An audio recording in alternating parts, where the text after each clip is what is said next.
In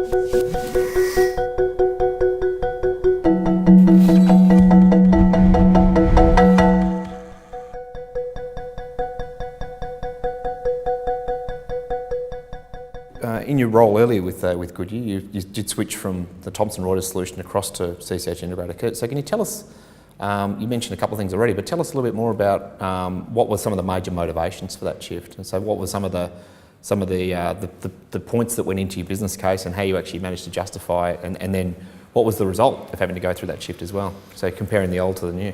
Yeah, well, it was a fairly lengthy process. It took about 3 months, and I have to say that it didn't happen overnight. And I'll be pretty frank about that.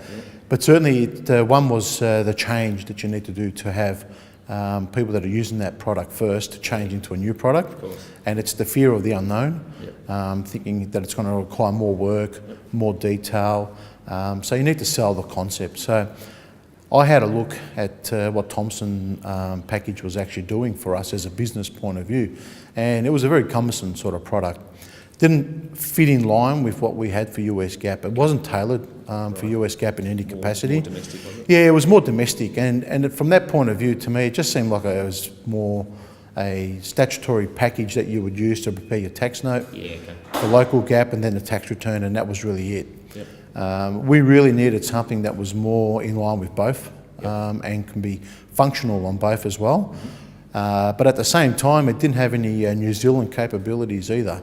So for me to sell that was pretty good in my area, to have that sold to our other business in New Zealand, which TI does. But also at the same time, I demonstrated to my accountants that this is going to reduce your time preparing tax entries. It will provide a sound basis for you to prepare your reporting as well, that we do for 10Q and also 10K, and also internally your reconciliations will look a lot better as well. Our auditors, as much as they actually liked using that Thomson product, it wasn't, for them to have a final say on that, because at the end of the day, we were the customer and we were the ones that were going to deliver to them, and we wanted to reduce also our lead times that we had with our auditors, but also in the reverse workflow that we had coming out from questions, queries, or something else that might have come out or eventuated from their end. So it was a whole complete basis of change, but it was one, I guess, that initially wasn't taken warmly. But I think now, looking back, I'd say that a lot of them would agree that it was probably the best choice. And in terms of the auditors, you mentioned a bit of resistance from them because they're obviously familiar with the existing process and the reports and the outputs. Having gone through that transition, how did you find the auditor feedback afterwards? Yeah, look, it took a while.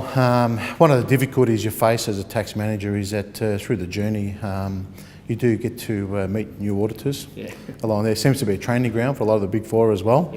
And we're a good, probably, case study to train up new auditors as well. They love, what they got last year. They want the same again, and they're fairly resistant to trying to go out and check their notes from previous years. They just look forward. So it was a case of actually educating them as well, and I was fortunate enough that one of them actually used Tax Integrator as well with their previous clients. So that sort of worked or stemmed, I guess, the queries coming back. But in the end, it moved on, pretty much so, and they learnt, just as our accountants did, to use the product. So we haven't had any complaints from there either. And the portability, I guess, of the reports makes it even more easier and a lot more, I guess, responsive for them to actually follow up on details that they've got.